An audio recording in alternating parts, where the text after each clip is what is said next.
Olá, você acompanha comigo agora no programa Mais Saúde. Mutirão com atendimentos especializados para a busca de diagnósticos de transtorno do espectro autista reúne dezenas de famílias na capital. No quadro Vacina Sim, veja os locais dos postos de saúde para a aplicação da vacina contra a gripe. Abril Azul alerta para o autismo e reforça a importância da inclusão. O quadro Fala Doutor desta semana, o assunto é problemas na visão após os 40 anos. E quem vai tirar as nossas dúvidas é a médica oftalmologista Raiza Ellen. Na Assembleia, agentes de saúde cobram avanços e valorização da categoria. No estúdio, você acompanha uma entrevista com o Dr. Tiago Menescal, ortopedista e especialista em medicina regenerativa. Ele vai falar sobre a prevenção de doenças como osteoporose e câncer. Eu sou Ismael Gama e o programa Mais Saúde está no ar.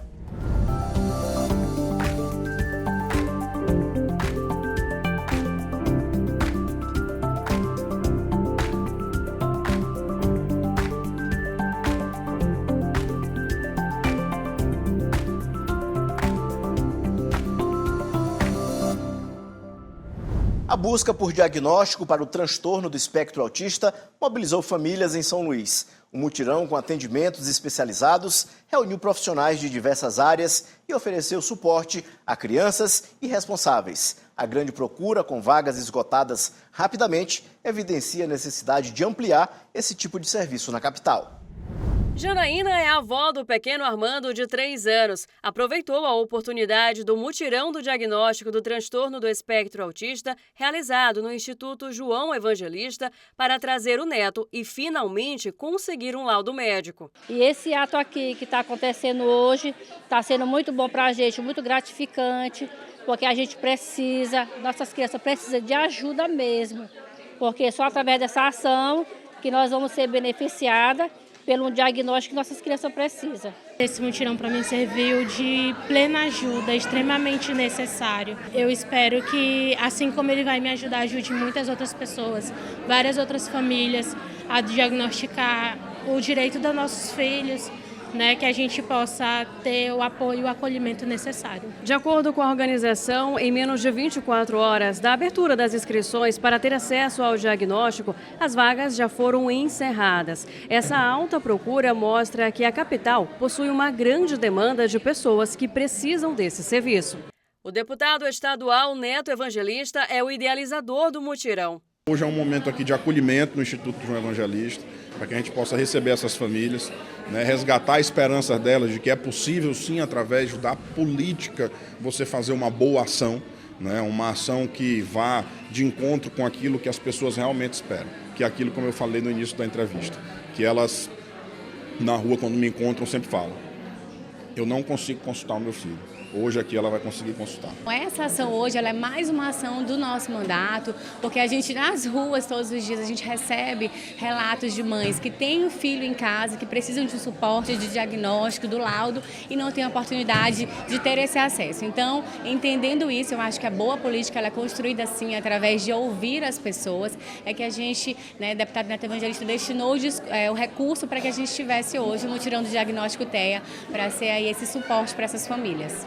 O mutirão conta com uma diversidade de atendimentos como psicopedagogia, psiquiatria pediátrica, arte-terapia e musicoterapia.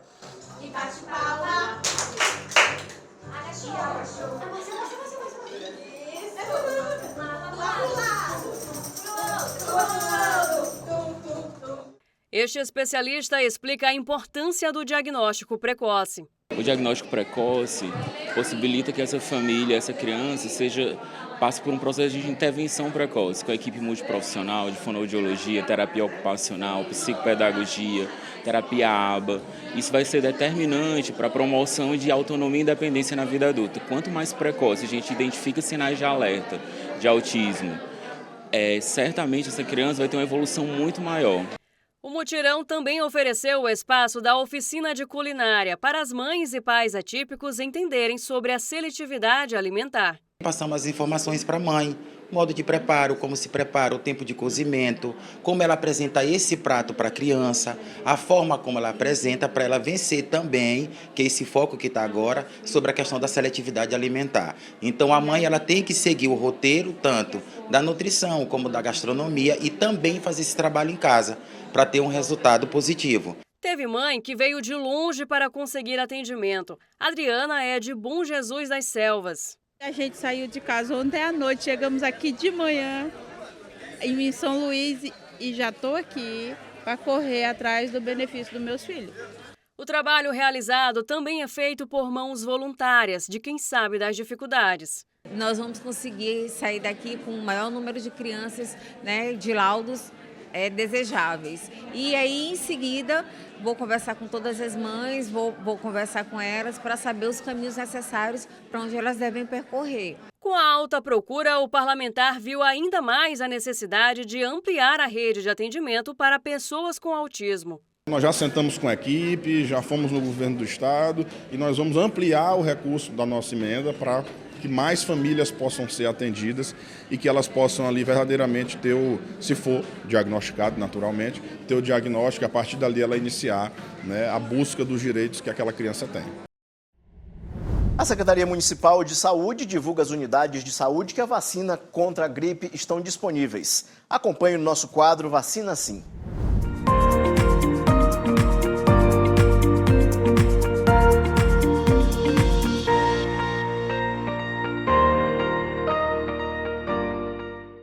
Veja agora as unidades de saúde para tomar a vacina contra a gripe. Centro de Saúde Amar, Centro de Saúde Liberdade, Centro de Saúde São Francisco, Centro de Saúde Turu, Centro de Saúde Coab Anil, Genésio Ramos Filho, Dr. José Carlos Macieira, Clodomir Pinheiro Costa, Vila Nova, Centro de Saúde São Cristóvão, Centro de Saúde Fabriciana Moraes, Centro de Saúde Santa Bárbara e Centro de Saúde Antônio Carlos Reis. E veja também o público-alvo da vacina contra a gripe. Crianças de 6 meses a menores de 6 anos de idade. Pessoas a partir de 60 anos. Gestantes e puérperas. Povos indígenas. Trabalhadores da saúde. Professores das escolas públicas e privadas. Adolescentes menores de 18 anos sob medidas socioeducativas. População privada de liberdade com 18 anos ou mais. Funcionários do sistema prisional. Pessoas com doenças crônicas não transmissíveis e outras condições clínicas especiais. Quilombolas. Pessoas com deficiência permanente a partir dos 12 anos de idade. Profissionais das Forças de Segurança e Salvamento e das Forças Armadas, pessoas em situação de rua e caminhoneiros, trabalhadores de transporte coletivo rodoviário, de passageiros urbanos e de longo curso e trabalhadores portuários. Esse foi o quadro Vacina Sim.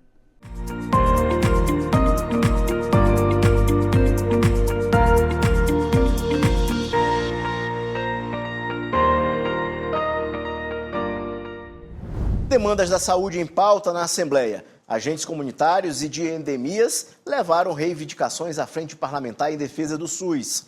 Entre os temas estão o piso da categoria e os critérios de programas de incentivo. O debate busca avanços para quem está na linha de frente do atendimento à população. Esta é a terceira reunião da Frente Parlamentar em Defesa do SUS, instalada na Assembleia Legislativa do Maranhão. O presidente da frente, deputado Antônio Pereira, recebeu agentes comunitários de saúde e agentes de combate às endemias para discutir as demandas das categorias. A Frente Parlamentar discutindo assuntos de grande importância, de relevância a nível de Estado, o governador do Estado, Iracema Vale, o então secretário na época também já assinou o ano passado uma lei importante de complementação salarial para essa classe, dos agentes comunitários de saúde, agentes de endemias e os técnicos também dos agentes comunitários. E agora eles retornam com um pedido no sentido de que haja também mais complementação dentro do escalonamento durante 5 anos. Eu acho que é viável e que devemos pelo menos colocar na mesa para discutir com o governador Carlos Orleans Brandão. Os deputados Arnaldo Melo e Wellington do Curso também participaram da reunião. Os agentes comunitários de saúde vieram falar sobre a Lei 12.694 de 2025, que trata sobre o programa Cuidar de Todos. Uma das pautas foi a premiação dada aos municípios que alcançarem os indicadores propostos pelo governo. Os agentes querem entender os critérios da premiação. Além disso, buscam o apoio dos deputados para que outras pautas avancem, como a correção do piso da categoria. A gente está aqui para contribuir na melhoria da qualidade de vida da nossa população, no que for melhor para a nossa população, no alcance dos indicadores, mas a gente precisa também que a categoria, né, tenha ganhos reais, que a gente seja melhor valorizado. Então, por isso que a gente abre essa discussão junto com a Frente Parlamentar, para que a gente consiga avançar nessas discussões dentro do nosso Estado. As propostas acabam por beneficiar outra categoria, a dos agentes de endemia. Se os agentes de saúde obtiverem as conquistas, elas podem beneficiar a outra categoria. Uma reunião muito produtiva, né, que é um anteprojeto que foi apresentado pela Federação dos Agentes Comunitários de Saúde e pelo Sintracema, e todo o encaminhamento já está sendo encaminhado aí pela Frente Parlamentar, a presidente da Assembleia Legislativa, a Iracema Vale, com toda a comissão da Frente Parlamentar, e é muito importante para as duas categorias, tanto para os agentes comunitários de saúde quanto para os agentes de endemias, né? No quadro Fala Doutor desta semana, o assunto é problemas da visão após os 40 anos. E quem vai tirar todas as nossas dúvidas é a médica oftalmologista Raiza Ellen.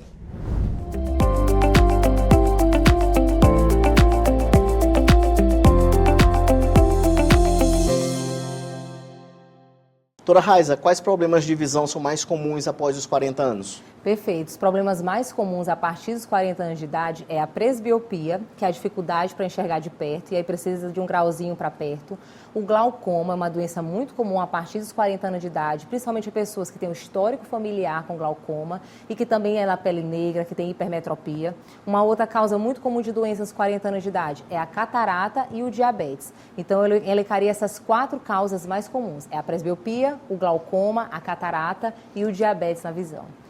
E no caso, diabetes e pressão alta afetam os olhos de que forma? Perfeito. O diabetes, sim, gente, pode acometer várias alterações nos olhos. Desde a alteração mais comum, que são sangramentos no fundo do olho, ou edemas, que são vazamentos dos vasos do fundo do olho, até um descolamento de retina, que é um caso gravíssimo na oftalmologia, mas também coisas mais sutis, como, por exemplo, uma alteração do grau pode estar alterado, quem o diabetes estiver descontrolado, pode dar também uma diplopia, uma visão embaçada, tudo isso causado pelo diabetes. E já a hipertensão, que é a pressão do sangue alta, pode dar vazamentos e sangramentos no fundo do olho. Então, por isso que quem tem diabetes e quem tem pressão alta precisa se consultar todo ano com o oftalmologista. Doutora, catarata e glaucoma dão sintomas no início? Perfeito, excelente. Às vezes não, no início não dá. Quando a catarata ela é muito inicial, ela não dá nenhum sintoma. E também o glaucoma, gente, é considerado uma doença silenciosa. Por isso que é muito importante o exame completo, que vai muito além do grau, que examina o fundo do olho, que examina o nervo óptico e a pressão do olho. Só vai chegar a ter sintomas, uma catarata e um glaucoma, quando já está muito avançado. E aí a perda de visão já é muito grave.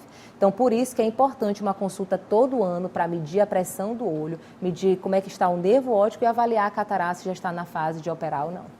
Mudança rápida na visão é sempre normal? Não, é uma alteração, não é normal. O normal é a gente enxergar bem, enxergando tudo. Se por acaso você está tendo uma visão repentina, uma mancha preta, um embaçamento visual repentino, pode ser várias coisas nos olhos. Desde um descolamento de retina, desde também de um vazamento no fundo do olho, então até mesmo uma catarata, um glaucoma muito avançado que aumentou a pressão muito do olho. Então, várias coisas podem acontecer com uma mudança repentina de visão. Então, se você está sentindo, precisa consultar imediatamente, porque quanto mais cedo, gente, a gente diagnostica um problema, mais rápido é o tratamento e melhor é o resultado. Então, cuide da sua visão, não deixe ter sintomas, cuide anualmente para você não ter uma baixa de visão.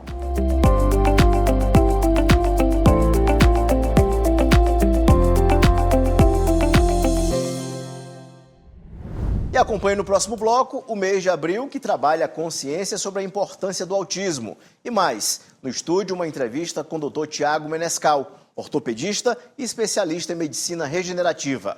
É só um instante, a gente volta já.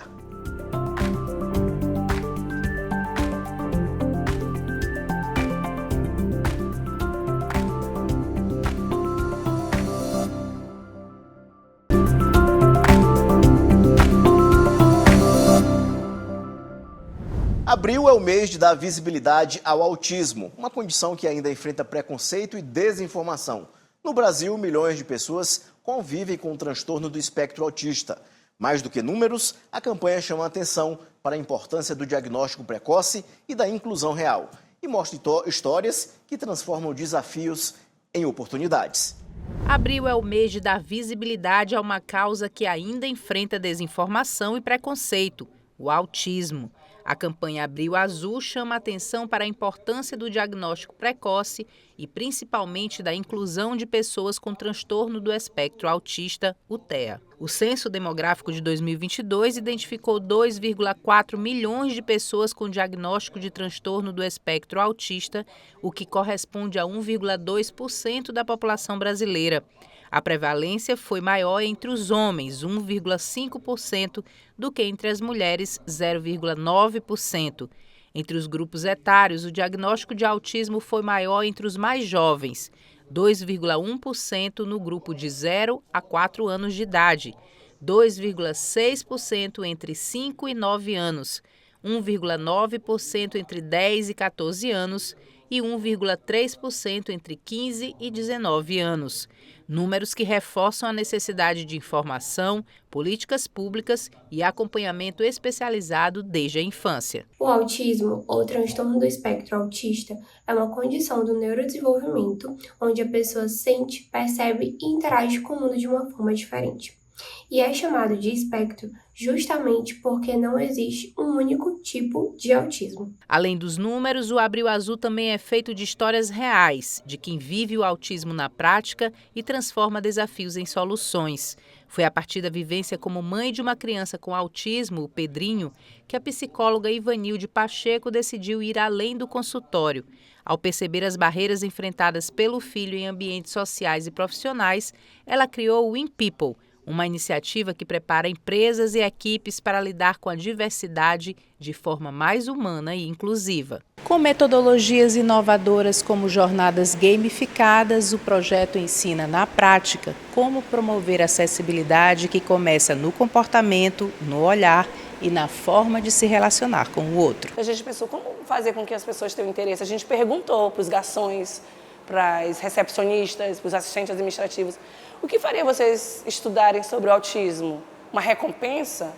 Eu sou da análise do comportamento, eu estudo comportamento e eu preciso dizer o que recompensa uma pessoa quando ela tem um determinado esforço. Então, muitos responderam Pix, né?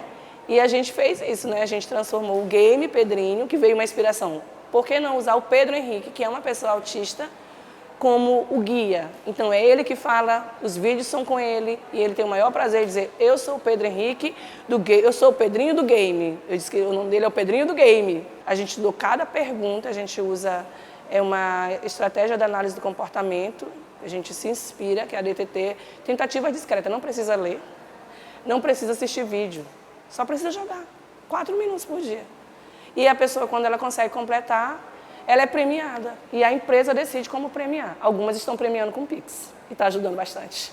Mais do que falar sobre inclusão, iniciativas como essa propõem mudanças que começam dentro das organizações, mas que refletem diretamente na sociedade. Então o apelo que eu digo é: não comparem, realmente estudem, e dizer que não tem tempo pode ser fatal, porque o autismo ele vai continuar aumentando. Enquanto não existir a cura, vai continuar aumentando. É genética e ambiente. O autismo vai aumentar. Então, na família de qualquer pessoa, pode vir alguém autista. E pode ter uma pessoa autista sem diagnóstico. E dizer que você não tem tempo para estudar algo que pode afetar a sua própria vida, precisa ser repensado. No programa de hoje, a nossa entrevista é com o Dr. Tiago Menescal, ortopedista e especialista em medicina regenerativa. E o assunto é a prevenção de doenças como osteoporose e câncer. Seja bem-vindo, Dr. Tiago. Obrigado, Ismael. É um grande prazer estar aqui hoje falando um pouquinho sobre a nossa rotina do consultório ortopédico. Doutor, para começar, qual a importância da prevenção quando a gente fala de osteoporose e câncer? Perfeito. Nós sabemos que tanto a osteoporose quanto o câncer são doenças crônicas e de início insidioso. Então, quanto mais cedo nós nos prevenirmos, maior a chance de nós não desenvolvermos essas doenças. Então, por exemplo, no caso da osteoporose, quanto mais cedo nós começamos uma atividade física resistida, musculação, maior a nossa capacidade de ganhar massa óssea e muscular ao longo da vida, fazendo com que na etapa final, na terceira idade da nossa vida, nós acumulamos calcificação nos ossos, diminuindo o risco dessa doença, assim como o câncer. Doutor, em relação à osteoporose, ela é conhecida como uma doença silenciosa, né? O que deve ser visto como alerta para identificar possíveis sintomas ou evitar um problema maior futuro? Olha, é considerada uma doença silenciosa por não ter sintomas clínicos. Então, o paciente não sente dor, o paciente não sente desconforto, mas alguns sinais de alerta podem nos chamar a atenção, como perda de altura, a piora da posição ortostática, então o paciente vai ficando mais cifótico, vai diminuindo a posição dele em relação a andar, a fazer as locomoções dele. E é claro, sempre depois dos 40 anos de idade, a mulher fazer consultas de rotina, consultas preventivas. Dessa forma, nós solicitamos alguns exames de imagem e exames laboratoriais para chegarmos ao diagnóstico da doença. Doutor, em relação à osteoporose, o que a gente percebe e pesquisas indicam é que 20% da população, apenas 20% identifica essa situação médica, clínica. Sim. Por que o diagnóstico é tão baixo? O diagnóstico é baixo porque não se investiga. Muitas pacientes chegam no meu consultório já na casa dos 70, 80 anos e nunca fizeram uma densitometria óssea, por exemplo. E quando nós solicitamos, é diagnosticado a osteoporose. Então, a maior parte desses diagnósticos são subdiagnosticados. E você falou em relação a números, a estatística que nós temos é que mulheres acima de 60 anos, mais de 70% delas apresentam ou osteopenia, que é um estágio antes da osteoporose, ou a própria osteoporose. Doutor, em relação ao diagnóstico e tratamento, nesse caso agora, nessa pergunta agora, em relação à osteoporose, é feito um exame? Como é que é feito realizado esse exame? Qual é o procedimento que se faz para identificar se tem ou não osteoporose? Sim. Nossa rotina de consultório, toda mulher acima de 40 anos, nós solicitamos o exame de imagem que chama densitometria óssea, que é um exame que vai mensurar a capacidade de formação óssea. Então a gente tem uma escala. Em cima dessa escala existem as classificações, onde nós determinamos se esse paciente tem osteoporose, osteopenia ou se tem um osso normal. E junto a isso nós solicitamos também alguns exames de sangue. Nos exames de sangue nós solicitamos um hemograma, os níveis de cálcio, de vitamina D, de magnésio, que são todos elementos fundamentais para o metabolismo ósseo. E se nós identificamos alguma alteração desses exames, desses marcadores, nós começamos uma suplementação preventiva, mesmo o paciente que ainda não tenha uma osteoporose. Doutor, e no caso, os tratamentos inovadores para osteoporose, o que se tem de mais atual? Perfeito. A osteoporose já instalada, nós precisamos lançar mão de tratamentos medicamentosos. Então, existem hoje medicações que nós, por exemplo, de fácil praticidade, porque o grande desafio da osteoporose, por ser uma doença silenciosa e de perfil crônico, o paciente precisa sempre estar usando a medicação. Então, hoje nós temos medicações, por exemplo, o azoledrônio, que pode ser usado uma vez por ano. Então, facilita muito a adesão ao tratamento, do que ficar todo dia usando o comprimido. Então, além disso, é importante nós avaliarmos o perfil hormonal desse paciente. Esse paciente precisa estar com níveis hormonais bons, porque os hormônios fazem sinalização celular para que as células do osso, como os osteoblastos e os osteoclastos, funcionem de forma harmônica. Então, a gente precisa ver se esse paciente não tem déficit hormonal e, se tiver, fazer uma reposição para que essa sinalização ocorra de forma eficiente. E, como eu te disse, a suplementação, dosar níveis de cálcio, vitamina D, magnésio, zinco, e em cima dessas deficiências, iniciar uma suplementação adequada. Doutor, existe uma relação entre a saúde óssea e início de câncer? Tem alguma relação entre essas duas coisas? Nós sabemos prevenção? Que existe. Nós sabemos que todas as doenças osteometabólicas estão interligadas. Então, o paciente que tem osteoporose, ele tem osteoporose por quê? É só o fator genético? Não.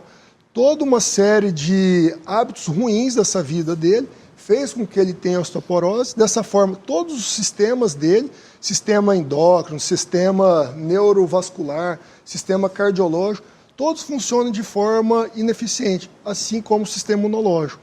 Dessa forma, a gente observa assim, que tem uma relação entre pacientes que têm câncer e pacientes com osteoporose. Doutor, para familiares que têm pessoas com osteoporose ou câncer, quais os cuidados que devem ter desde cedo? Cuidados redobrados, sempre passar em consulta médica, sempre dosar exames tanto de imagem quanto exames laboratoriais, fazer um check-up de rotina. Não adianta passar uma vez com o médico e depois de 10 anos. Então, sempre ter um cuidado a mais em relação a pacientes que não têm histórico na família, porque nós sabemos que a genética conta muito. Então, quanto mais cedo nós conseguirmos ou diagnosticar a doença, ou mesmo fazer com que essa doença não se manifeste, melhor o resultado. Eu costumo dizer que uma coisa é você lutar contra um soldado, outra coisa é você lutar contra um batalhão. Então, a periodicidade dos exames, da consulta médica é fundamental para que a gente consiga controlar a doença. Doutor, qual é a mensagem que o senhor deixa para quem tem diagnóstico de osteoporose e de câncer também? Não é fim de rota, né? Não, com certeza não. Hoje, com o advento da medicina regenerativa, nós temos muitas possibilidades de tratamentos para que esse paciente tenha uma longevidade, tenha um tratamento mais seguro, eficaz, mas eu sempre gosto de ressaltar que o tratamento medicamentoso é uma parte do tratamento. Não deposite todas as suas fichas na medicação. Faça com que os seus hábitos mude a sua rota. Então é começar, a partir de hoje, diagnosticou a doença, começar a diminuir a ingestão de açúcar, começar a comer alimentos ricos em proteínas, ricos em fibras. Nós sabemos a íntima relação do intestino com as doenças metabólicas. Esse paciente começar a introdução de atividade física regular, hidratação, melhorar a qualidade do sono. Toda essa junção de mudança de estilo de vida com tratamento adequado vai fazer com que mesmo esse paciente já com diagnóstico de osteoporose ou de câncer tenha um prognóstico, uma sobrevida maior. Doutor Tiago Menescal, muito obrigado pela entrevista aqui no programa Mais Saúde da TV Assembleia. Obrigado, eu que agradeço o convite. E o programa Mais Saúde de hoje fica por aqui. Para você um bom início de semana e a gente se encontra no próximo domingo às 9 da manhã. Até lá!